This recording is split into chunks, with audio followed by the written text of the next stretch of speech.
In problem number 33, it says which statement is best supported by the graph of the function. So by this graph right here, notice we have a couple different things going on. It looks like they're talking about the slope, the x-intercept, the 0, which is the same thing as the x-intercept, and then the y-intercept of the graph. So let's go ahead and identify some of those things. So first of all, I'm going to go ahead and I'm going to write my equation out. It's y equals m x plus b. And remember that m is what we call the slope, that value. It's also called the rate of change. While b is our y-intercept.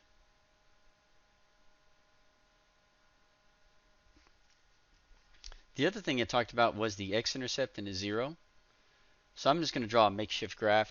If we were to have a graph, our b value, the y-intercept, is where it crosses the y-axis, this one that runs vertically up and down.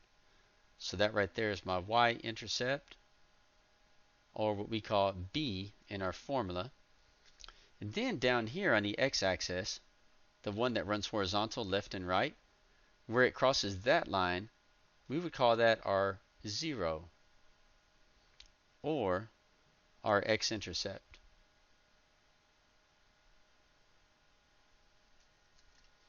Another reason they call it that is because it's when y is equal to 0. So let's say that this one right here, let's say that that's -1 going to the left. So this would be -1, comma 0. On the other hand, the y-intercept, let's say that this crossed at 1, 2. Let's say that was a +2. We go up 1 unit and then 2 units to get to the y-intercept. The way we'd write that one for a y-intercept is it's when x is 0. And so then we would have a +2.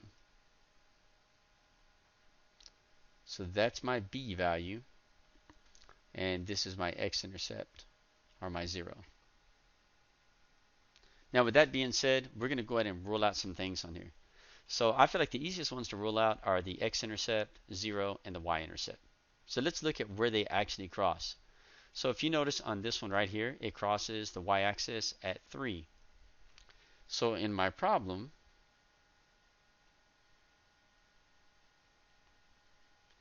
the b, or the y-intercept, is actually equal to +3. And notice on this one it says the y-intercept of the graph is 6. So we're going to start striking some stuff out. That's untrue. The y-intercept crosses right here at +3. Next we can look at the 0 and the x-intercept statement. Now right here, if I'm looking at it, if I go all the way across on the x-axis, it looks to me like the 0 is at +6. So I'm going to write right here, the 0 is equal to +6. And remember, the 0 is also the x-intercept. Notice I do have a statement that talks about the x-intercept. It says the x-intercept is 6. And that looks true. It does cross at 6. The next one says the 0 of the function is 1/2. That's false. Our last one said the slope is 1/2. And I just want to show you an easy way we could check the slope on one of these. Now you could pick 2 points, put them in spreadsheet, and use menu 461, and you would be able to get the slope. But another way that you could do it is if we use this draw feature, and I'm going to make this transparent. If that's too big, let's go in medium. Alright, so I'm going to cross that out. I'm just going to kind of use this to help with some things. So first of all, I'm just going to draw a point right here. So I have a point right there. If I go down, it looks like it crosses another corner really perfectly right here. The reason I'm doing this is because I'm going to count rise over run. Now my rise is my up and down, and my run is my left to right. So I'm going to start with looking at up and down. To get from this point to this point, I would have to go down 1 unit. And if I wanted to get over to it from that point, from where it went down, and you know I didn't actually connect it very well. We're making a little loop here until it touches this next line. What I would want to do is go from there over to the right, 1, 2. So I'd go over 2 units. So what that tells me is I have a rise of 1 and I have a run of 2. So I'm going to go ahead and write this real quick. So my slope looks to me that it is 1 over 2. Now some of you may be looking at this and you may be going, you know what, Mr. H, it says the slope is 1 over 2 here. Well, that's correct, but I want you to think about this for a moment. Not only is my rise 1 and my run 2, when I did my rise, notice I went down. Because I went down, it also means it's negative. Anytime you got to go down and to the right to get to the next point on the line, it's going to be a negative slope. Another way we know that it's negative slope is from the left to right. Notice it trends downward. If it were a positive 1/2, it would trend upward. So knowing that I have a slope of negative 1/2 shows that A is actually going to be false. So I'll come over here, strike through. So there's only one possibility of being correct, and that is that I have an x-intercept, or what we call a 0, at positive 6, because that's where it crosses the x-axis. Go ahead and pause this video, and now try to solve the next problem on your own. Now problem number 34 says, which expression is a factor of 16m squared minus 81? So it gives me 4 different answer choices. So what I want you to remember is when we have one like this, this is actually a quadratic, and it's written in a form that makes it may look a little confusing, and that's because remember when we're dealing with quadratics, we have ax squared plus bx plus c. And in this case, since all they have is a 16m squared, that represents the ax squared, and then we have the constant minus 81. So it looks a little bit different, but that's because this middle term, the b, it's been canceled out. And remember, so what we must have is we have a situation where 0 is being multiplied to x. And when that happens in mathematics, 0 times anything will be 0. We just leave it off. And that's why there's no middle term. What that means for you is this is very easy to factor. So what we're going to do is, instead of making a factor tree, we're actually going to come over here and we're going to check and see, is 16 a perfect square? Because if it is, we just go ahead and take the square root of it, find the 2 factors. Then we'll take the square root of c, find the 2 factors, and we'll write 2 binomials being multiplied to one another that represent their factors. On the other hand, if 16 is not a perfect square, and we check it and we get this decimal strand, we'll have to divide it out from both of these terms. So let's take a look. I'm going to get my calculator, and we're just going to check and see real quick if it's a perfect square, because that makes it a lot easier if it is. So I'm going to go ahead, get my calculator. I'm going to hit Control and then x squared to get my radical symbol. Next, I'm going to put a 16 in there, because that's my value for a. Hit Enter, and it did. It gave me a whole number, which is 4, and that tells me it is a perfect square. So the way they got this 16 is they multiplied 4 times 4. Now we're going to try 81. Now I'm not going to put the negative sign, because if I put the negative sign in there, it'll give me an error. I just want to put the value and treat it like a whole number. So Control x squared, I'm going to type in 81, and that gives me a 9. So this 81 is made up by 2 9s being multiplied together.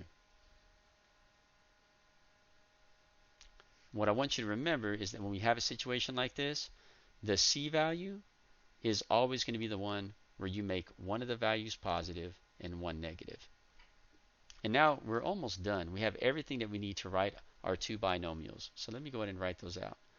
So I have one binomial being multiplied to a second binomial. And for the first term, I'm going to go ahead, our first expression I should say, first binomial, I'm going to take that 4, put it in here.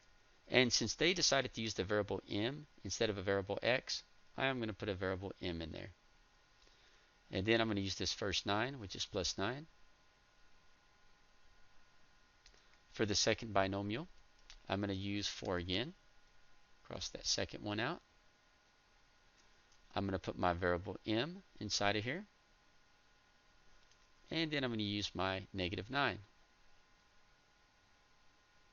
Now these are the factors of this quadratic. It is solved. We just got to see which one of these is appearing on our test. So let's go ahead and start eliminating some. On the first, it says 2m minus 9. So we don't have any 2m's minus 9. So we'll cross that out. 16m plus 9. Nope. 8m minus 9. No. And look at the last one. 4m plus 9. So the one that they have on here, I'm going to put a little star by it, is this first one that we did. 4m plus 9. That is correct. So D is the correct answer. Go ahead and pause this video and now try 35 on your own.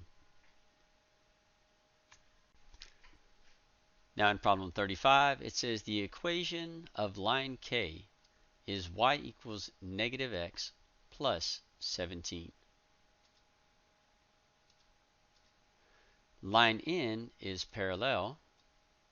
That means it's going to have the same slope to line K and passes through the point -5, 7.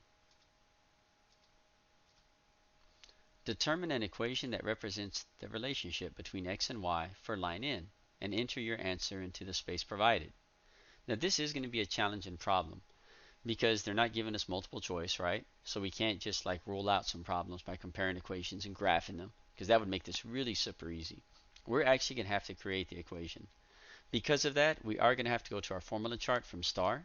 And if you go to your formula chart for linear equations, because that is a linear equation, y equals -x plus 17, I want you to go to your point slope formula. And that's this one right here. Notice it has y minus y1 equals m times x minus x1. Now we did this very early on in the year, but we're going to use this formula and we're going to use the ordered pair that they gave us, which is -5, 7, and we're going to go ahead and use the slope, which is -1, because it said it was parallel. And we'll be able to go ahead and figure out what the equation is to type it in. So I'm going to move my formula chart and I'm going to write this formula down real quick so you can see where we're going to put the numbers. So we have y minus y1 is equal to m times x minus x1. Notice I did go ahead and write the values in pink that we're going to be replacing with numbers off of what they've given us in the problem. So I'm going to go ahead and write those values now. So over here, first I'm going to write the ordered pair they gave me. So they did give me my x1 value. I'm just going to label it. My x1 value is -5. They also gave me my y value, my y1. So my y1 value with that ordered pair is +7.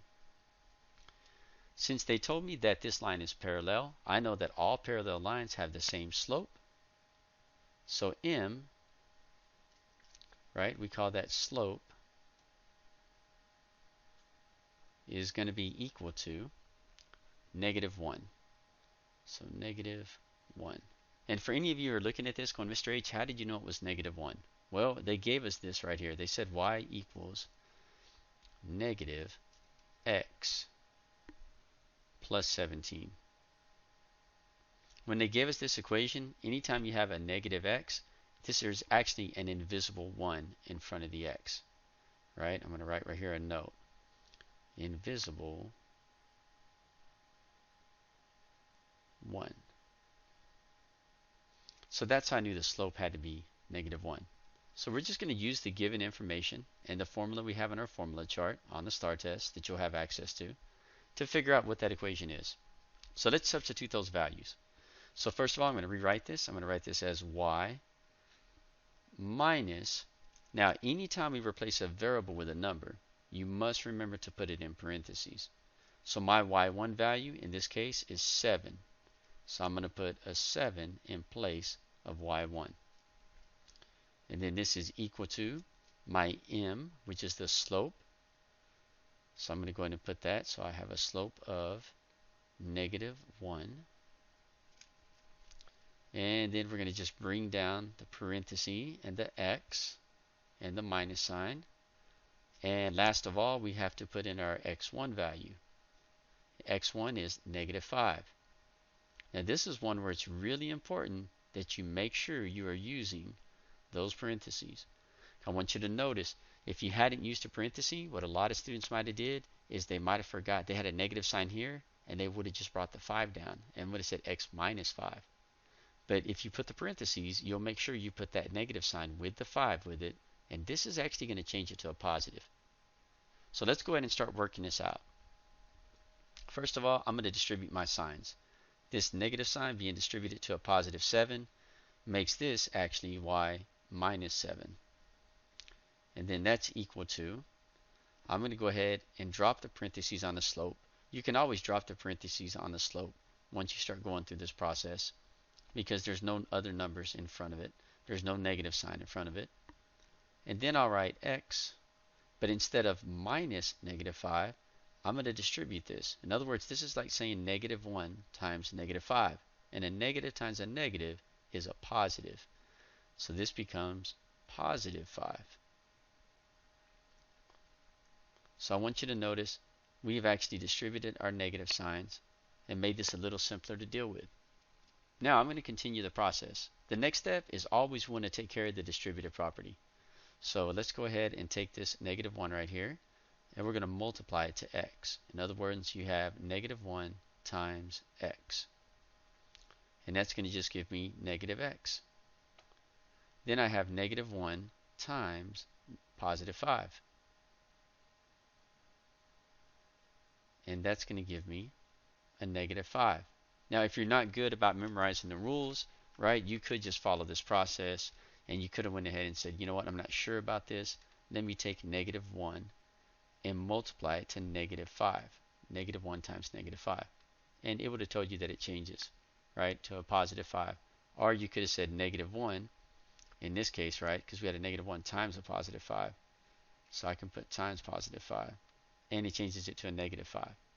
So you can just make sure that you use your calculator if you're dealing with negative and positives, or even negative and negatives, if you have trouble memorizing the rules.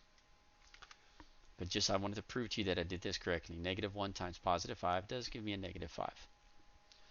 I'm going to go ahead and bring down my equal sign, and I'm going to bring down my y minus 7, because we're almost done. Now the last thing I need to do, because my goal is to make it look like an equation like this. My goal right now is that I get an equation that is like this: y equals mx plus b.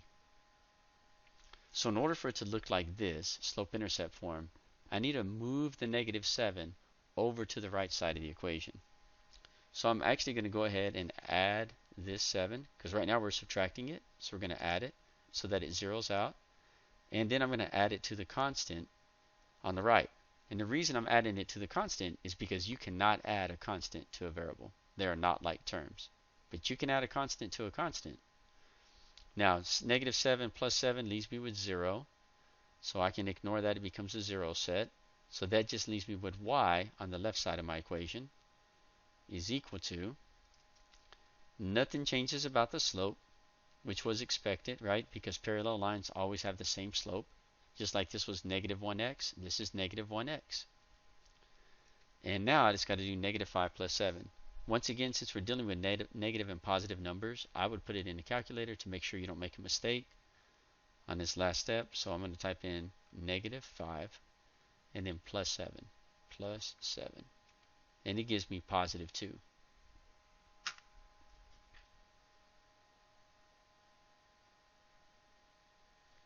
And here's my equation. So this equation, it actually is parallel to the initial equation. And not only is it parallel to it, it crosses through -5 and 7. Now I'm going to show you how to check your work, right? Because if I did something wrong, then when I put it into the calculator and graph it, it's not going to be the case. So let's go ahead and graph it real quick. I'm going to go home. I'm going to go over to the parabola, right, which is add graphs. Hit enter, and I'm going to type in my new equation first. So let me go and put that in. I have -x plus 2. I'm going to hit enter, And now I'm going to go ahead and type in the one that came on the test, right? The original one, which says the equation of line K, which is y equals negative x plus 17.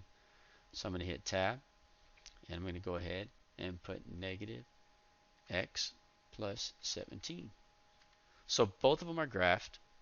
Now we can't see one of them, so I'm going to zoom out so we can see it, so you can see that it really is parallel. And there it is. That's the original, the purple one. And the new one that we created that's supposed to go through point negative 5, 7 is this black one. So they are parallel. Now I'm going to hit Control and the letter T to pull up my table. Now notice this black one, the first one I put, that's its y values, and this are its x values.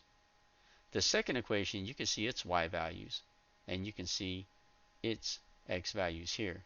So that's the pink one, right? Those two numbers would represent x and y ordered pairs for the original equation, and then this one and this one, right? These first two columns represent the x and y of the new equation that we created. Now, according to the STAAR test, it said it should go through point negative 5, 7. So I'm going to go back by clicking up to negative 5, and I should have a 7 for my y value if I did it right. And notice it does. That's a negative 5. If I click to the right, y is 7. So when x is negative 5, y is 7. That means I did my math right. That is the correct equation. And now I can go ahead and type it in. So I'm going to click on the box. I'm going to go ahead and type in a y. And I'm going to set that equal to. And now that I've done that, I'm going to put negative x. Now notice over here is your negative sign. That's underneath the 0. So put your negative sign. Right over here on the right, we have a minus sign. We have plus and minus. Notice this is plus, minus, multiply, and divide. So use the negative button and go ahead and type in the letter x by clicking on it. And then it says plus 2. So then I'm going to put plus 2. And now this equation that I've entered matches the equation that we solved for. And that is the correct answer. Go ahead and pause this video and then go to number 36 and see if you can do it on your own. In number 36, it has a lot of verbiage, so it looks difficult to me when I look at it. But if you go to the last sentence, it's actually really simple. They just want us to find the rate of change. But let's go ahead and read it, because you always want to read the entire thing. It says a bicycle rental company charges a fixed rental fee for the first 30 minutes and a cost per minute for each additional minute. The table shows the linear relationship between the total cost in dollars to rent a bicycle and the number of additional minutes a bicycle is rented. Now, they didn't tell us which one of these is x and which one is y, but what I'm going to tell you is that x is always on the left when it's vertical and y is always on the right. Another way that you can know is, remember we talked about input and output in another problem that was earlier, or what we call the dependent and independent variables. So when we talk about input, we're talking about the independent variable, right?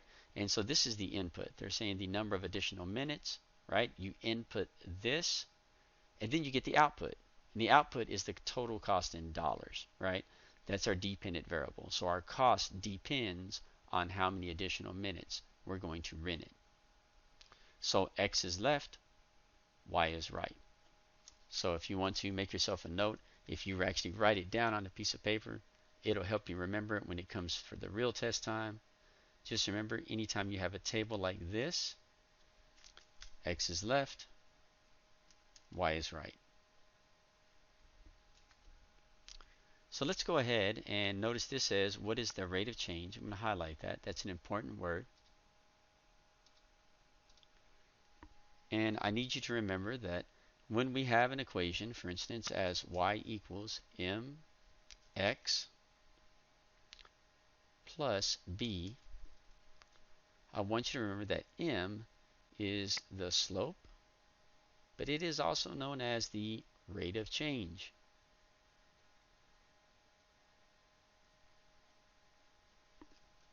While b is just our y-intercept. Now what I'm going to do is I'm actually going to put this in spreadsheet. So I'm going to write spreadsheet right here. We're going to use spreadsheet. And after we put it in spreadsheet, we are going to go to data and then do menu 461, because this is actually linear. and I'm going to get an equation. And when I get my equation, I'm going to fill in the values. So I have y equals mx plus b. And when I get my numbers, once I put this into the calculator, we are going to put the value for m in its place, x, and then we're going to put the value for b. So let's go ahead and figure this out by using spreadsheet. So let me get my calculator real quick. I'm going to go home. I'm going to go ahead, hit that real quick. And you know what? This looks a little blurry, I noticed. Let me straighten this out. There it goes. That looks better. I'm going to go ahead, hit OK. I'm going to go home. I want to go down real quick to spreadsheet. I'm going to hit enter on it. Now notice I do have multiple spreadsheets open, so I need to delete it. I'm going to move my finger around and click on X. And we want to hit no, we don't want to save it. I want to go back in and let's change A to X and B to Y. And we're going to put our table in just like it looks. The numbers on the left are X, so let's put those X values in first. We have 15, 20, 35, and 55. So 15, 20, 35, and 55. Now I'm going to click down and go to the right, and then I'm going to put in my Y values. We have 3.05, 3.05. We have $3.40, it looks like. We have $4.45, and we have $5.85. So click down. So now I have everything in my table. I'm going to click the home button. I'm going to click to the right one time to go to data, hit enter. And then I want to move my mouse down to the very bottom and change my horizontal axis to X, change my vertical to Y, and then hit menu, 4, 6, and 1 for show linear mx plus b. And here's my equation right here. So I have y equals 0.07 x plus 2. So I'm going to write those numbers down. So y equals 0.07x plus 2. So my rate of change is going to be 0.07. So if we look at our answer choices, let's start striking things out.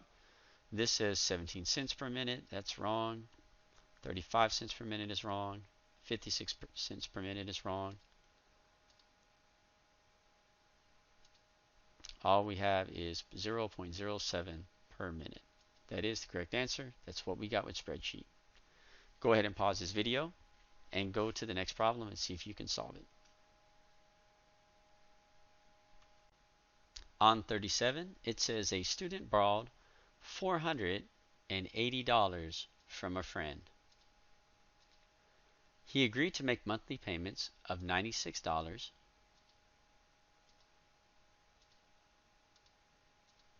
with no interest until the loan balance was paid off. So I'm highlighting the numbers because it just helps it stand out for me for when I go back.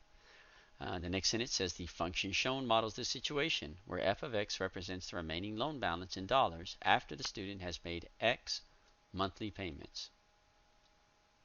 So x represents the number of monthly payments. Then it says which statements are true about the domain and range of the function in this situation. Okay, so unlike the last few we did on domain, this one is actually going to ask us for the domain and the range. So there's my domain, that's my x values. There's my range, that's going to be my y values. So it says select two correct answers. So we have to go through and pick the domain and the range. Okay, so if we want to do that, there's a couple different ways we can do this. We could do it by hand mathematically, and then we could also do it by graphing. And it really just depends on which one you think is easier. I'm going to show both ways. So first of all, I want you to know that we're going to take this equation they gave us and we're going to graph it. So I'm going to go ahead and hit f of x is equal to 480 x, or let's see, minus 96x. I think graphing is going to be the easiest way, and we're basically going to write down our values for some specific time periods. So notice it did say that he borrowed it, right, for $480, and he agreed to make monthly payments of 96. So I mean, how many months does it take to pay off $480 at $96 a month? In all honesty, right now in my head, I don't know, but I know that I can create a table.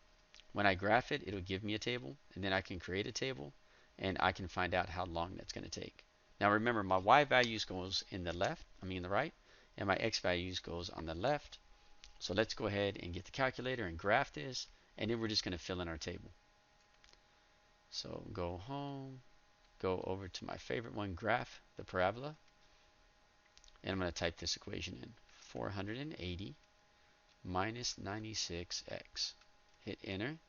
There's a line, and I'm going to hit Control and the letter T. That's going to pull up my table. So now that I got this table here, I'm going to go ahead and say, well, what about 0, right? Because we're going to start at 0. There was a point where he borrowed the money and he had not paid any money back yet.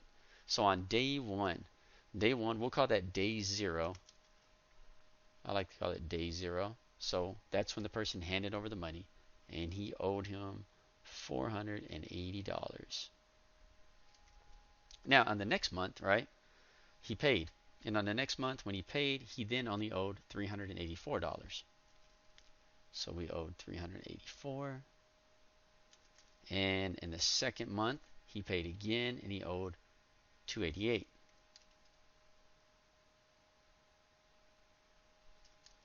And on the third month, he went ahead and paid, and he then owed $192. So getting closer to getting paid off, but not there quite yet. I'm just going to extend my table. We're going to keep going until we figure out how many months it took to pay him off. So on the fourth month, he owed $96. And then on the fifth month, he owed $0. So fifth month, he owed $0. Okay. Now, we have figured out how long it's going to take him to pay it off, and he made payments until the remaining balance was paid in full. So on the fifth month, he then owed $0 at that point. Notice it says which statement is true about the domain and range of the function for this situation. Okay, so when we talk about the domain, we want to know how long did it take him, once he took possession of the money, how long did it take him to owe up until the point where he owed $0, where it was paid off. And so it took all the way to the fifth month. So I'm going to go ahead and look at this, and I'm going to say, well, my domain, right, is my x values. So just remember that domain is equal to x values. So if I want to write my domain, I'm going to go ahead and have my numbers here. I'm going to write them as a data set because each month passed by. And so we're going to say that we had 0, 1, 2, 3, 4, and 5.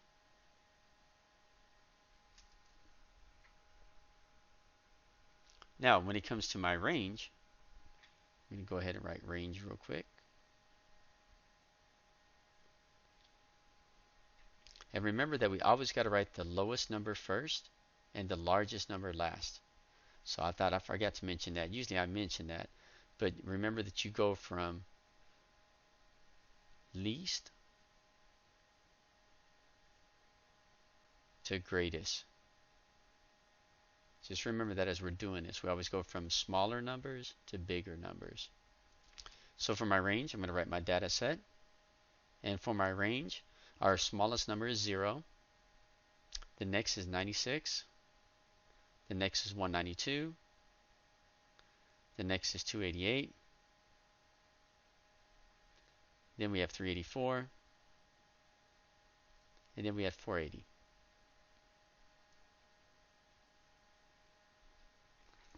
So I'm looking for that. So let's see if I'm going to find a domain that goes 0 through 5 and a range that goes 0 through 480.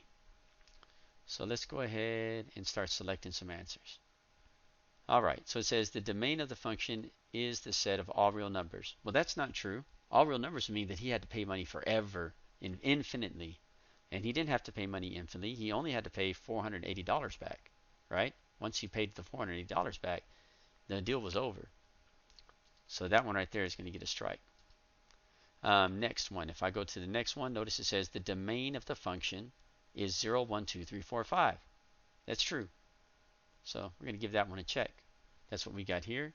Our domain is 0, 1, 2, 3, 4, 5, because notice it took him a total of 5 months in order to pay for it in its entirety, right?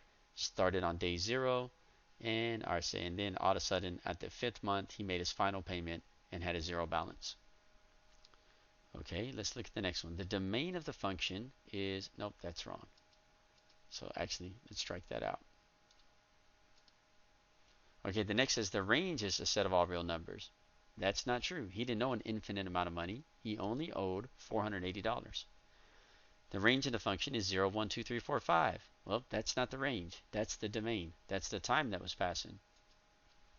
And our last answer choice is the range of the function is 0, 96, 192, 288, 384, and 480. That is true. That represents the real situation that occurred. So this did get us the answer. We used graphing in our table. That is the easiest way to do it. The other way to do it, and I'm not even going to show a description, I'm just going to tell you, is if you didn't want to create this table, you could have went ahead and substituted the values that you see here for x each time. In other words, you could have said, okay, on day 0, replace x with a 0, and then negative 96 times 0 would have been 0, and y would have been left with just 480. F of x is equal to 480. And you would have said, okay, so on day 0, we owed $480. Then you would substitute the 1 in for x, and you would find your, on month 2, right, what you would owe. Then you'd put the 3 in for x, and you'd find what you owed at month 3. Then you'd put the 4 in for x and see what you owed at month 4. In other words, you still would have created a table. You just would have done it by substituting the domain values into the x, right, your input. I think it's much easier to just graph it and look at the table. But you do it the way that you think is easiest. This is the correct answer. Now move on to 38 and see if you can get that one correct. On number 38, it says, what are the solutions to the equation x plus 13 times x minus 6 is equal to 0? Now there are a couple different ways we could do this.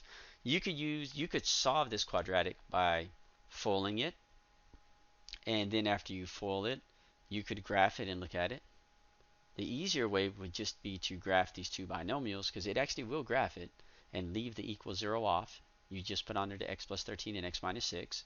The other thing is you could solve it by using inverse operations, and you could go ahead and subtract 13, or you could set x plus 13 equal to 0 and then subtract the 13 and move it over. So there's numerous ways we could do this. Now I'm going to show you what I think is the easiest way. At this point, we can just graph it, or you could remember the rule of just changing the sign in front of the number. But let's go ahead and graph it real quick. So we're going to use the graphing method, because I'm not sure, you may get one that's more complex later, and if you do, I think graphing it is the easiest way to resolve this problem and get the answer. Now I need you to remember this. I need you to remember that anytime they say solution on a quadratic, then, and I know it's a quadratic because we have those two binomials being multiplied, I need you to remember that it's the same thing as a root, same thing as an x-intercept, and it's the same thing as a 0. Now, these represents it in a slightly different aspect, but the solution, the root, the x-intercept, the 0, they're all the same thing. They're focusing on the x-intercept. So let's go ahead and graph this real quick and let's see what it looks like. And when I say graph it, we're going to be looking at a graph. And on that graph, we're going to have a parabola. And we're going to try to find the two places, the x values for the two places that it crosses the x-axis, right? And that's what all this is. All this is based on where they cross. So I'm going to get my calculator real quick. I'm going to set it right here. I'm going to go home, go to graph. Now that it's in there, I'm going to type it in. So I have parenthesis, x plus 13, close parenthesis, and then I have x minus 6. So parenthesis, x minus 6, close parenthesis, hit enter. Now you can see the image, right? It's notice it's over here, but that's not all of it. It's not the whole thing, right? It should look like this. So what we're looking at right now is just one part of it. So I want to be able to see the whole thing because I'm going to use the function to find the 0. And if I want to do that, I need to see the whole graph. So I'm going to go to zoom and go to zoom out, hit enter, and I'm going to hit enter until I can see the whole picture.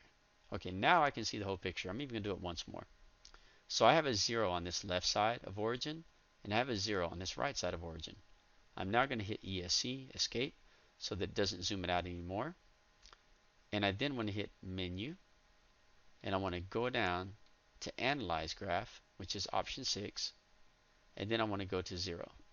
So just remember, when we're using this option, we're doing menu, and then we're doing 6 and 1 to find the 0. So I'm going to hit enter. To find the first one, you got to do your lower bound. So you move this bar to the left of the 0, hit in the middle for OK, drag it over and hit it again. And that's our first answer.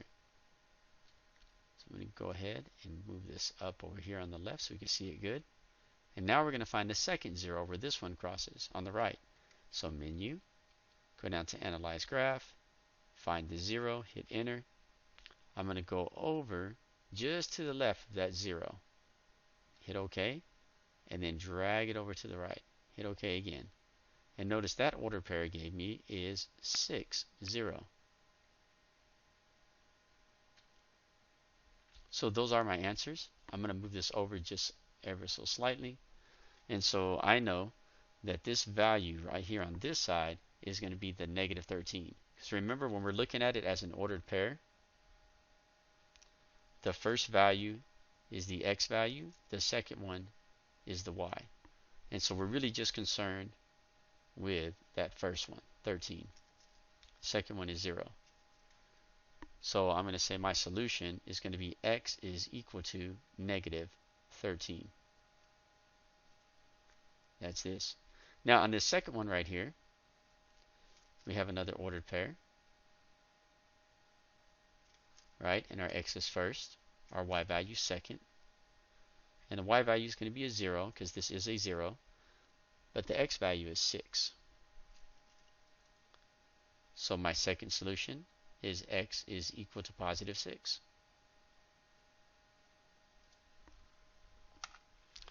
So these are my solutions, my zeros, my x-intercepts, my roots. So let me go ahead and let's start canceling out some answers. So if we go over here, the first one says positive 6 and positive 13. But that's not a positive 13, right? It was on the negative side of origin for the x-axis. So we're going to cross that out. B says negative 13 and positive 6. That is correct. C gave us negative 6 and positive 13. That was switched. And D gave us negative 13 and negative 6. So the correct answer is B. X equals negative 13 and x equals positive 6.